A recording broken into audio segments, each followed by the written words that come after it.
All right, everyone, welcome to another edition of the Good Life Small Business Podcast. I am your host, Brian Blakely, and I am pleased to be joined for this episode by David Lano, who is the owner of Control Yours here in Kearney. So, David, welcome. Thanks for joining us. Yeah, thanks for having me. Appreciate it. So let's get into it here with some icebreakers so that we can get to know you a little bit better.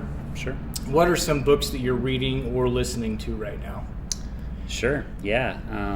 Well, as of late, I just got done reading through the Bible this last year and really been enjoying that. And I'm actually diving into Hebrews right now. Okay. So, yep. All right. Studying Hebrews, kind of going into the deep end there. Yeah, yeah. Reading through commentaries, but I'm really enjoying it. So, yeah, I've been doing that.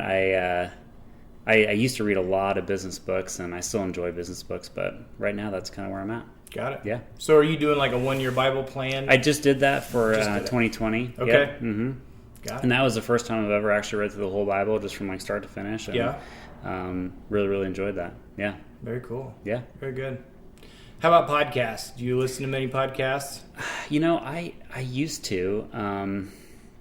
It's pretty rare now, but I do. There's a handful of podcasts that I listen to.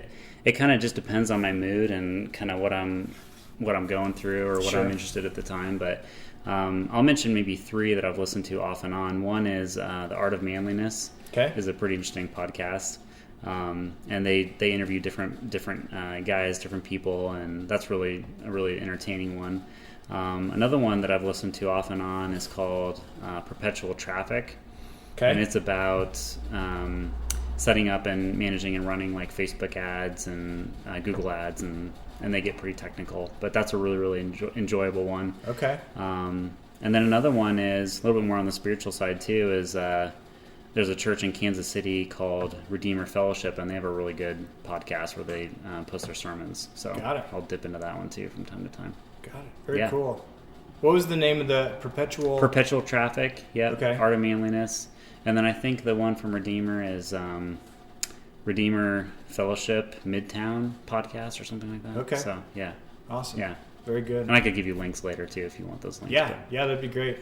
That's part of this. Part of the reason I asked this is it's selfish because I have way too many podcasts that I don't get to, but I'm always interested to hear new ones. So. Yeah. There's a lot of really good ones out there, and yeah, I really probably as far as like podcast. I mean, we're doing an interview right now. Sure. But I really enjoy the interview style podcast because it just I don't know, you get to kind of see that conversation between two people or more than two people. And so, I think there's a lot that you can glean from stuff like that type of content. I've said before, I told someone that I'm kind of the same way. I like the podcasts where you kind of feel like you're a fly on the wall, where you're getting in on kind of a normal conversation but you can learn a lot too. Yeah, totally. Yeah. So with what you do, and we'll get into this a little bit more, Mm-hmm. but do you have time, like when you're working, can you get through a whole podcast and, listen to the whole thing? Or are you usually doing something outside of work when you're listening? Usually I have to kind of be like driving or running or walking or something. I'm not a very good multitasker, so to be listening to a podcast while I'm working would not go so well. Wouldn't go so well. Yeah. Got it. Yeah. Very cool. Awesome. Well, let's just start out. Why don't you tell me a little bit about Control Yours? Sure. Well, we've been around it'll be about 14 years now, I think, upcoming June. And we work with clients all different shapes and sizes. We've got small businesses, we've got large businesses. Primarily, we design and develop websites. Okay. That's kind of our bread and butter. But I would say in the last maybe 4 to 5 years, we've been getting a little bit more in the digital advertising space. So we'll set up and manage campaigns on Facebook and Google. So that's actually kind of what I spend a lot of my time on is that type of work. So I kind of geek out over stuff like that. Yeah. Analytics and all that good stuff. Mm-hmm. Yeah. Very cool. Did you kind of work with a certain niche as far as the business goes when it comes to that side of it, or are you kind of a broad range across the board? It's a whole range. I mean, sometimes like we've got some clients that just are they have like a personal blog, but they want a professional to, design it and help manage it. So we've got everything from that to much larger businesses that probably could even have like in-house people that would do that kind of thing, but for whatever reason they've chosen to hire that out. Got it. So I don't know. Does that answer your question, or is it? Okay. The reason that I was asking that is, do you find that it is, as far as doing the target marketing, as far as different industries and different businesses? I mean, is it vastly different, or as far like a construction person that's or insurance, or maybe a restaurant where you're doing the social media marketing for them, or the digital marketing for them? Is it a lot different about how you approach that for each business? It is. Yep. We don't need to belabor this too much longer than we need to, but even just comparing like the Facebook ad platform to like Google's, I mean, they both kind of operate like in their own little sweet spot, So like, I mean, Google, you've got, and when I say Google advertising, I'm speaking primarily of their search-based ads. I mean, of course, you've got the whole YouTube ad network and stuff like that, but when it comes to search ads, the big thing that Google's got going for them is you've got the context of the person, whatever they're typing into the search. So a lot about their intent. Whereas like with Facebook, you can target based off of demographics and interests and things like that. But, you're kind of just like hoping to catch that person while they're just browsing their feed on their couch, know? So it's a totally different kind of a situation. Yeah. Very cool. Yeah. I like doing the social media side of it too, so that interests me a lot. So I'm sure it's different as far as how it all goes, but it's very cool. Yeah, I'd say there's definitely businesses that are going to just, like we have some that we absolutely recommend that they be advertising in both platforms. And then there's other ones where, they've got a limited set budget and we say, no, I think you're going to get way better results with Google or with Facebook or, know, so. Very cool. Yeah.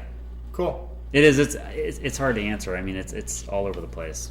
Well, it's constantly changing too. I mean, when it comes to the analytics and search engine optimization and all that, it's constantly changing because the platforms change how they rank stuff. And so, for a small business owner, it's hard to keep on top of that. Yeah. And so it's a nice benefit where you can come in and say, hey, I think you're going to be best to spend your money here. Yeah. Yep. So you're not just kind of trying to throw something at the wall and see what sticks. Yeah. And I mean, of course, the way that people scope out businesses and sign up for services and buy products, I mean, that's changing too. Yeah. I mean, it's not that, people are doing that. They're doing research and they're looking for things like that dramatically different than they did, 10 years ago. Sure. So. Yeah, absolutely. Yeah. Even with COVID, which I know we'll talk about a little bit later. But yeah. Absolutely. Well, let's just talk about Control Yours. Kind of take me through the journey of kind of how this all started. Sure. If you, I guess, as far back as you want to go and just bring us up to today, kind of the story for your small business. Yeah. Well, when I was 7 years old now. Okay. So I kind of, it sort of all just came to pass. I don't know. I mean, I know you're probably thinking, okay, well, would you do things differently? I kind of jumped into it with both feet. I was working at the Buckle in their web systems department before I started Control Yours, and so that's what kind of got me a little bit acclimated to what technology can do. And they were kind of in the this is a long time ago, probably almost almost 20 years ago now. Okay. But they were just bringing Buckle.com in house. Okay. So they had a company out in California manage it, and so they were just putting a team together to kind of do that more in house. And so I worked on that team there. I got an internship. I really was not the smartest guy in the room. I shouldn't have probably been there, but I learned a lot there. Right out of college? I never actually completed college, but it was kind of in an in-between there. Okay. And I learned the possibilities of technology and especially the web. But then I think I also learned, and nothing against the Buckle because I think they're a great company, but I also learned that the corporate environment was just not really for me. Right. Yeah. So, and I've always kind of been an entrepreneur. But I ended up with a partner, started Control Yours, and we just kind of, we were pretty naive, or at least, I should speak for myself. Yeah. But, we just jumped right into it. And I was in a place in my life too where I didn't, thankfully with this type of a business, there's not like a ton of overhead or, some businesses, you've got to have all your ducks in a row before you But I really kind of just bootstrapped and kind of went in little by little. Got it. Yeah. So when you started at The Buckle, did you have an interest in web design and things like that, or was it just kind of an internship where you were feeling it out to see if you even liked that? Yeah. That well, industry? I was actually working nights at a gas station, and my mom did not like that so much, and so she and actually, yeah. Long story short, they were just putting this team together, and the gentleman at the time that was starting that team went to our church, and so we had him over for lunch, and I think my mom was basically pleading with him, like, is there anything that you can give my son to get him out of this gas station? Sure. Hey, yeah, whatever works. And praise God, it was a good thing for me. Very cool. Yeah. So what year did you start Control Yours? Let's see, it was 2007. Okay. So you've been at it 14 years? Yep, it'll be 14 years in June. So did you start in this location? Did you start somewhere else? We just started kind of out of my apartment. We didn't have an office space or anything like that. And, okay. Kind of did that for the first few years, and then we actually worked in the basement of baristas for a while, which worked out well because I could just walk upstairs and have meetings with people and drink coffee. Yeah. And then, we moved into this space here on Railroad Street maybe 8 years ago now, 7 or 8 years. Okay. So, very cool. Yeah. Talk a little bit about, because I was just talking with someone the other day about they're looking to get a small business started. Sure. And they're kind of looking at where they should start as far as,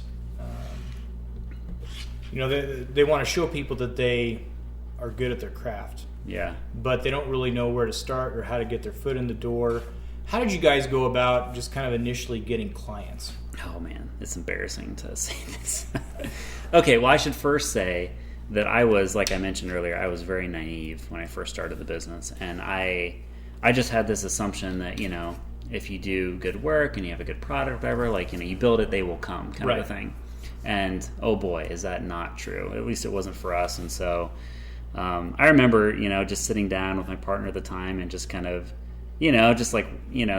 writing down numbers and we can build, this many websites in this amount of time. And, we had no clue how difficult it'd be to actually build trust and gain credibility, and try to convince someone that they should trust us and have us manage their website for them or build it for them. It's like their baby, their business. So that was really, really difficult and totally unexpected.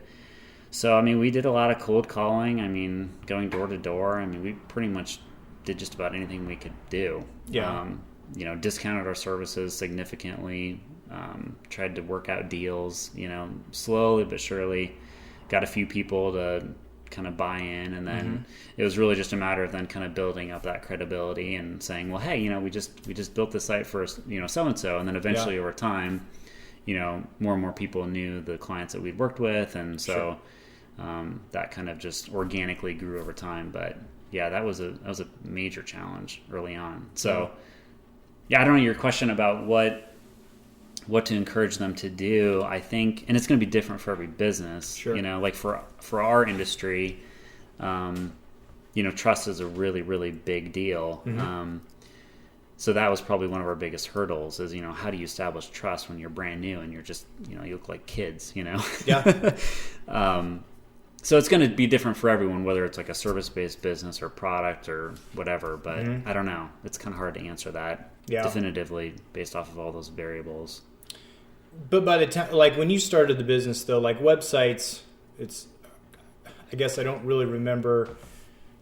It's hard to believe I can't remember this far back, but I'm trying to think. Websites were pretty much, were they a standard quo? If you were starting a business, a website was something that you had? Well, not when we started, no. Okay. In fact, and partly why we're called Control Yours is back in the day, traditionally when a business had a website, they wouldn't be doing any of that in-house. It's way technical and a lot more difficult to manage. And so, it was a really convoluted type of system relationship, really, between the business and maybe the developer.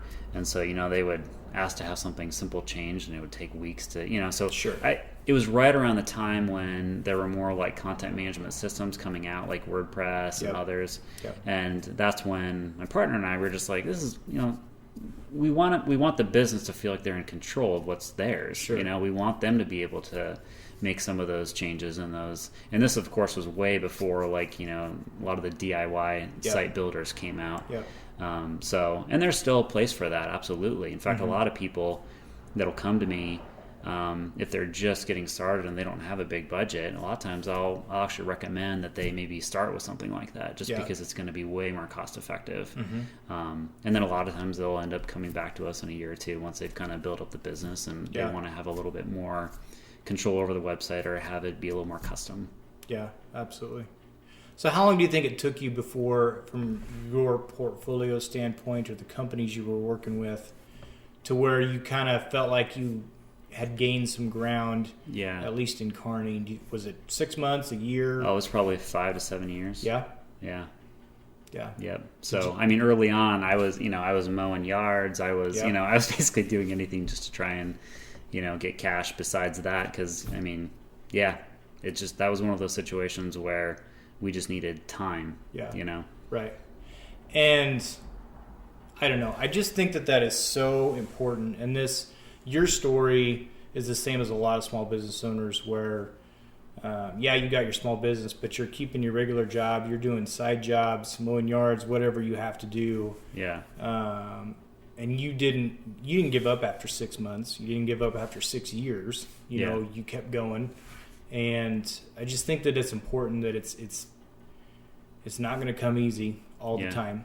Yeah. Sometimes it will, once in a while, but it takes a lot of time, and you just have to. But so there had to be passion there for you. Like you were passionate about this. You wanted to see this go through, and you just got through those tough times. And, and I still am, and I really, it's an honor and a privilege, truly, to work with. One of the joys that I have of having my own business and being able to work with, we work with almost 200 clients, we work with every single month, and we manage their websites. And so I get to rub shoulders with all these really smart people, and learn from them and, hear some of their struggles, and, they're kind of being vulnerable with us, and we're able to be vulnerable with them. And it's a really beautiful thing. And there's just so much, it's just always different. And I thrive off of that. I think just every day is different. The challenges are different. And you just get to learn a lot. Yeah. And innovate. In your industry, you probably get the opportunity to innovate quite a bit and do different things. Yeah. Yep. So that makes it fun. Yeah. Very cool. So what's your favorite part? And maybe you've already mentioned this, but what's your favorite part about being a small business owner? Is it that every day is different? I think that's part of it. Yeah. I think too, though, it's some of the flexibility and the control of being able to determine how you serve people. I kind of have maybe a particular, I don't know if philosophy is the right way to put it, but a particular way that I want to serve people. I really want to be respectful of them. I want to listen to them. I want to be. I want to learn from them, and I want them to learn from me. And so I think, when you run your own business, you can kind of create that sort of culture or that environment, not just for your own people, your own staff, but you can also sort of choose who you end up working with too. Yeah. Absolutely. So I really do enjoy that aspect of it. I think I would have a hard time working in an environment where, I had to shortcut certain things that I didn't feel like should be shortcutted, or that kind of stuff. Yeah, absolutely. So is this whole small business venture what you thought it would be? Well, like I said, I was pretty naive in the early days, and still probably am to some degree. But so I didn't really know what I was getting myself into. I just knew that I saw what I thought was an opportunity to try and help people out and do something that I thought there was a need for. So I don't know. I guess I didn't really have any preconceived notions of what it would be per se. Yeah. Was there ever a time in those first years when you were just kind of getting things going, was there ever a time where you thought about packing it in and just saying, I don't want to do this anymore? Boy, that's in an honest moment? Yeah. I don't know if I ever got to that point. I mean, of course, so many moments of frustration and discouragement, or you feel like you've just, let people down or had done something that, you wish you could redo. Sure. No, I don't know, though. I think I've always enjoyed the work enough and enjoyed working with the people enough where I've never despaired quite to that point. Yeah. Seems like there's always something that kind of brings you back, gives you hope. Yeah. It's kind of like golf where you can go out and golf 18 holes and 99% of your shots are terrible, but if you got 2 or 3 good shots, that's what keeps you coming back. Right. That's so true. Yeah, that's so true. And I really do always appreciate, every now and then, totally, we'll get a client that'll just kind of surprise us with a really nice thank you note or, and it's those little things too that really like push you over, like, okay, I can do this, Keeps you going. Yeah. Just when you need them. Yeah. Yep. So there's so much that you have to maintain and manage and be on top of a small business owner. What's one thing that you wish you were better at when it came to your small business? Yeah. I feel like there's always room for improvement with just how we communicate with our clients. I think partly because of the industry that we're in, technology can be really confusing for people. Mm-hmm. And there's so much jargon that kind of comes with it too. Yeah. And so that's something that I've been trying to practice as a craft and get better at, mm-hmm. but I feel like there's always room for improvement there. Yeah. Trying to come up with better analogies or just trying to explain it, because I never want to, again, we work with people that are most often a lot smarter than I am, and you want to be able to just truly respect them and not talk down to them or, dumb things down. You just want to make sure that you can be very clear in how you communicate. So I think that's something that's always a bit of a challenge. Yeah. And I don't think I'm the same way in my industry. I can get to a place where I'm talking too much insurance terms and I'm not talking in real life terms. Right. And so it doesn't matter what industry it is, you get your own jargon and your own acronyms or whatever it is. Right. And you kind of need to take a step back and be like, okay, if I'm trying to explain this to a 5th grader, how's this conversation going to go? Because I can tell I can get 15 or 20 minutes in an appointment and people's eyes start to glaze over and I'm like, okay, I'm going to lose them here. Right. And you're not doing anyone any favors, by you're just wasting their time. And absolutely. And so you kind of, you're right. You kind of have to kind of be in both worlds, because you obviously need to know all of the, the nitty gritty of all the, insurance speak. Mm-hmm. Because you're a professional, but at the same time, you need to make sure that you're able to communicate that effectively. So that is a challenge. And you want people to feel like they have an idea of the service you're providing too. Like if they can explain it to a friend, that only benefits you too if the friend needs some help. So that's a challenge no matter what industry it is. Mm-hmm. So for sure. So let's talk. A question that we ask is about the pandemic. And I guess just kind of talk about how COVID-19 affected your business. We're almost a year into it now, but and if you want to go back to late February, March, and kind of what the year of 2020 looked like for you and kind of how it affected your business. Sure. In some ways, I wouldn't say that it affected us too much, thankfully. I know a lot of businesses, it was entirely disruptive. We had some, just because we do serve such a wide array of clients, mm-hmm. Some of our clients did have to kind of scale back just because they were trying to cut costs. So we had a little bit of that, but then we also had some new business come in too, some businesses that had maybe been kind of dragging their feet just a little bit. Knew that they needed to be doing a little bit more online, but had been, for whatever reason, had been kind of putting it off. And COVID was maybe the thing that kind of pushed them to say, okay, we gotta we got to bite the bullet here and we got to do something about this, because we know that our customers are going to be wanting to interact with us, digitally. Sure. So it kind of all evened out for us. Yeah.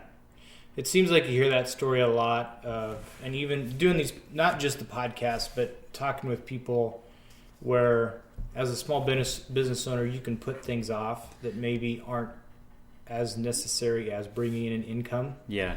But sometimes it can be a blessing in disguise when your hand is forced. And you probably saw that too, where people, whether it was, maybe restaurants that needed to improve the way their online menu looked because people were ordering out more or offering a new service or whatever it may be. Yeah. Sometimes when your hand is forced, it can be a good thing. Yeah. Right. Yeah. Yep. So. Yeah. Cool. Very good. You talked about this a little bit, but is there any advice you would give yourself when you were starting in your apartment, leaving the buckle, just getting started with this thing? I think I really underestimated the need to have good marketing. Again, I think I kind of had the mentality of, build it and they will come. Yeah. And, or, oh, hey, I've got a really good service or good product. Like, I don't really need to advertise, that kind of stuff. And I know there's even a lot of businesses out there that say that they don't, that they're just word of mouth purely. Mm-hmm. And I think 9 times out of 10, those are businesses that they're mature enough where they get enough of that kind of repeat business because they are actually doing a really good job serving their customers. Yeah. And that's a totally different situation than someone just starting out. Because when you're starting out, nobody knows you, and you're starting from, square one. So, I think I would have hopefully somehow graciously told myself, like, David, you've got to... You got to think about this marketing stuff. Think through all the details, and how are you planning on? What's your offer? Do you have a good offer? Or what's the? How can you convince someone to consider working with you? Yeah. Was there anything as far as social media when you guys were getting going? Oh yeah. I mean, there was Facebook and Twitter and. But were businesses using Facebook really? Oh, that's a good question. I suppose some were. Yeah. Okay. I mean. Those were the heydays of when you would post something on your Facebook page and people would see it. You know? The algorithm wasn't just like stuffing it down and only showing ads to people. Yeah. It's just when you would have been, because you really kind of had a niche market when you were going after websites, because the traditional, the radio, the TV, newspaper, billboards, those still had some pull back then. I mean, they were still, as far as advertising and marketing and things like that, those were still a big part of it. For sure. Where now, I think especially for small business owners, your online presence is huge. Yeah. Like you have to have an online presence of some sorts. Right. If nothing else, I think as a supportive kind of thing, so like, because if, let's say you have a friend that recommends like, oh, Brian, you've got to work with Control Yours. I mean, okay, that might be enough for you to then go and look us up online or something. But you want to start, you want to see reviews, or you want to kind of scope things out. You don't necessarily just always take the word of your friend's advice and just run with it. You know, so yeah, oftentimes it's kind of like a supportive kind of thing. Yeah, I think a lot of people start to interview you. I'm using air quotes here, but interview you by doing the research online. Yep. And if they're intrigued and want to work with you, then they'll send an email, pick up the phone, whatever, maybe message you, however that works. So, yeah, absolutely. Yeah. So if you had someone that came up to you and said, David, I want to start a business, what advice would you give me? What would that be? Okay, yeah. Well, I think first things first, again, depending on the nature of the business or the model, or like, how much capital you need to have, or all of your expenses. Again, like I said, with our situation, we were able to kind of bootstrap and kind of start from nothing. Sure. But not every business is like that. I know some businesses, you've got to have all the machinery, or whatever the case may be. Right. So I think maybe one very important thing is just to make sure that you've got like a long enough of a runway to really give it a good fighting chance. You know, I think some businesses, again, maybe because they are really optimistic, which is a good quality for an entrepreneur. Sure. But the runway is just too short. You know, they maybe were doing all the right things. They maybe had an excellent product, excellent service, but they couldn't quite turn that around until they ran out of cash or whatever. And that was the thing that was kind of the fatal blow, you know? Yeah. So I think having enough of a runway, depending on what type of a business you have, is critical. I think really having a good grasp on the marketing, I think, is really good. I think another thing too, and this is probably true for all entrepreneurs, but just, you know, you can't be good at everything. And so I think making sure that you sort of fill in the gaps with what you're not good at. You know, you either hire those things out or you try and hire the right people to work with you. You know, even from like day one, accounting was not my thing. So, from day one, I worked with HMCK here in Kearney, and they've been my, accountants since day one. And, getting some of those relationships kind of built up and confirmed and established early on is critical, because you can't do it all. Yeah, it is a fine line. There are just some things as a small business owner that just take, an accountant that can take care of quarterlies for you or payroll or whatever. Right. Some of that stuff that, you may not have the money for it, but you need to budget because the stress and the, taxes or something that could get pushed off, and you don't want to do that. Right. And just being honest about it, you don't have to be great at everything, and really leverage the things that you are good at. Make sure that you can spend your time on those things, because that's where you're going to get the most, bang for your buck, so to speak. But I think so. I think, or just, ignoring some of those things. I think, again, too, some entrepreneurs, they kind of, bury their head in the sand and, they look at what they are able to do well, and they just kind of assume that everything else will just kind of work itself out magically. Right. And that's not always the case. Usually it doesn't happen like that. Right. Cool. So how can people find out more about you and Control Yours? Well, you can look us up online. Okay. Our website is controlyours.com. Okay. So definitely look us up there. In fact, we're working on a new version of our website that will be coming out soon. So that'll have, we're kind of getting a revamp. Like I mentioned earlier, we're doing a lot more with digital advertising these days. And so, whether or not you have a website or not, I would love the opportunity to talk with people, have them consider us for building out and helping manage a successful Facebook or Google campaign. I love it.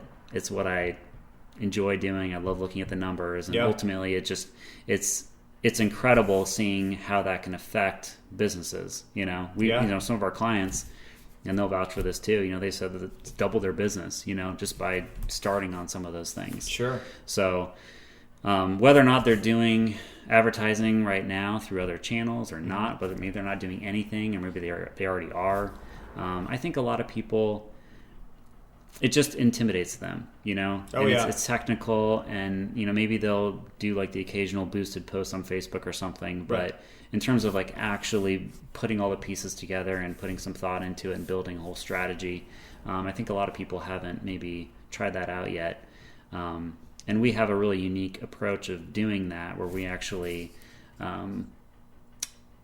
we kind of lay everything out so that you can see how everything works together. So you've got a lot of data in Facebook and Google, which is great. Yep. But a lot of times what people will do is they will set up a campaign, and Google will say, okay, great, you paid me $500 and you got 50 people to go to your website, and then it's kind of like, all right, my job is done, know, and then it's end of story. But you kind of wonder, like, okay, well then, is this giving me good ROI or what? Right. So what we do is we actually put in a lot of tracking metrics on the website, so we're able to kind of connect all those dots all the way through and show our clients in real time, like, hey, this is how many people actually engaged with your website. They, expanded boxes, they looked at things that we wanted them to look at, etc. Sure. And then this is how many people actually converted and did the thing that you were hoping that they would do. So that's incredibly insightful for business owners and marketing executives, because then they can determine, how they want to allocate their budget. So two questions on that, and maybe just the first one's a comment, but I think that as a small business owner, that really is a tool that you can use. Where in the past, if you were doing a newspaper ad or a radio ad or something like that, you put it out there so it was more top of mind. Yeah. But you couldn't, even if someone called in, it's hard to measure that, and you can't target the specific demographic you're going after. And so, as a small business owner, that's something that helps you compete. It helps you grow your business, and especially if you're going after a niche, that's something that's huge. So it's something to really look at. The question I've got, and this may be a moving target and kind of hard to answer, but how long should people, if they're looking to do a campaign? I know there's a lot of variables here, but how long should someone give a campaign? Like a month, 3 months? Like how much time should they expect to be able to put into this before they're going to start to see some results? Because it's not, I think that's part of the deal with social media is people will post something for a week, and if they don't get the response they want, they just quit. Right. Yeah, well, that's a really, really good question. Maybe I'll start by saying most of the campaigns that we create are what we would call like evergreen campaigns. So it's like it's something that like, okay, so like, for us, like our website membership is sort of like the core of our business. It's what all of our clients subscribe to. They pay us a monthly fee, and we manage our website for them. Sure. So like, let's say I'm setting up a campaign for us. That would be my main goal. I mean, I would ultimately want someone to click on our ad, and maybe they would need to kind of go through multiple cycles or multiple touch points before they would actually, become a client of ours. But the hope would be that they would become a member. And so there's a lot of like strategy and thought that kind of goes into building that type of a campaign. It's not just like a one and done, like, 1 quarter and then you turn it off kind of a thing. So most of the time when we try and build campaigns like that, we try to really match it with kind of the core product or service that business has to offer. And they may have several, but we start with maybe the most lucrative or something. What their focus is. Exactly. Something that they can just always have running. And the big benefit of that, and I think is what you're kind of getting to, is really to leverage the algorithm for Facebook or Google is to feed it lots of data. And so you're going to only benefit by having a longer running campaign because you're just going to be giving it a lot more feedback, quality cues as to whether or not people are, engaging with the ad or doing the things that you want them to do or not. So, I think you're right. I think a lot of people, unfortunately, it's very short-sighted, and it's very much so like, oh, we have a 10% off sale. I want to run this ad. And I mean, you can do stuff like that, but and then they'll just run it for a few days and they'll kind of see mediocre results. And I think, unfortunately, that's kind of how they maybe leave. They kind of walk away with a bit of a disappointment there because it's like, Right. Yeah. There needs to be, and I'm guilty of this myself. You've got to be willing to invest the time, but you've also got to be willing to invest the money if you want to see a return. And it's your return on investment's more down the road. Yeah. Initially, you've got to get that credibility. You've just got to get your feet underneath you for the social media you're trying to do. It seems like that's when you're going to have more success. Yeah. Yep. Cool. Yeah, for sure. Very good. I mean, like anything, I suppose, what you put into it, you kind of get out of it, or at least that's the hope. But and that's why, again, though, I really try to encourage people that are wanting to do this kind of a thing to pick something that's going to be really beneficial for them, really think about it a little bit bigger than maybe what they're initially thinking of it as, instead of just like a temporary sale kind of a thing. Yeah. Because I think the more that you're able to tie that into the core of your business, it's worth making a little bit more of an investment into it. Yeah. Absolutely. Yeah. Absolutely. That's a really good question. Cool. Thanks. Yeah. Well, this has been a lot of fun. Yeah. I could sit here and talk about. I know. Well, me too. I know. I kind of geek out on this stuff too, so we could talk all night. But I appreciate your time. You're welcome. Appreciate your story. Thanks for sharing with us. And if you want to know more, controlyours.com. Yep. Can they find you on social as well? Yep. Look us up on Facebook or Instagram, mostly on Facebook. But just go to our website.